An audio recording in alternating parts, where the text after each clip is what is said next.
ഗുരുവായൂർ ശ്രീവത്സം അതിഥി മന്ദിരത്തിന് മുന്നിലെ ഗജരാജൻ കേശവന്റെ പൂർണ്ണകായ പ്രതിമയ്ക്ക് വീണ്ടും രൂപമാറ്റം വരുത്തുന്നു.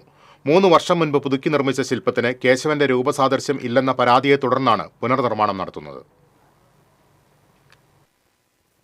ഗുരുവായൂർ ക്ഷേത്ര ദർശനത്തിനെത്തുന്ന ഭക്തരിൽ ഭക്തിയോടൊപ്പം കൗതുകമുണർത്തുന്നതാണ് ശ്രീവത്സം അഗതി മന്ദിരത്തിലെ കേശവ പ്രതിമ. ആനക്കഥകളിലെ നിത്യഹരിത നായകൻ ഗുരുവായൂർ കേശവൻ 1976 ഡിസംബർ 2-നാണ് ചരിഞ്ഞത്.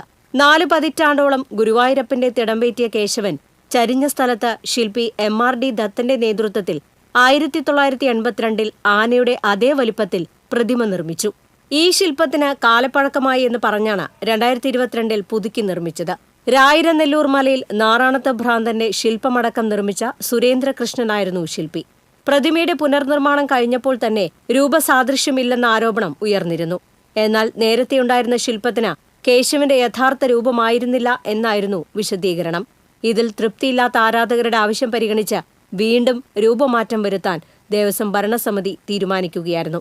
നവംബർ 30-ന് നടക്കുന്ന ഗജരാജൻ അനുസ്മരണത്തിന് മുൻപ് ശില്പത്തിൽ രൂപമാറ്റം വരുത്തും. പ്രതിമ പൂർണ്ണമായും പൊളിക്കാതെ നേരത്തെ രൂപമാറ്റം വരുത്തിയ രീതിയാണ് ഇത്തവണയും സ്വീകരിക്കുന്നത്. ഏകാദശിയുടെ തലേ ദിവസമായ ദശമിക്ക് കേശവന്റെ ശില്പത്തിൽ ആനത്താവളത്തിലെ പിന്മുറക്കാർ ശ്രദ്ധാഞ്ജലി അർപ്പിക്കുന്നത് ഏറെ പ്രസിദ്ധമായ ചടങ്ങാണ്.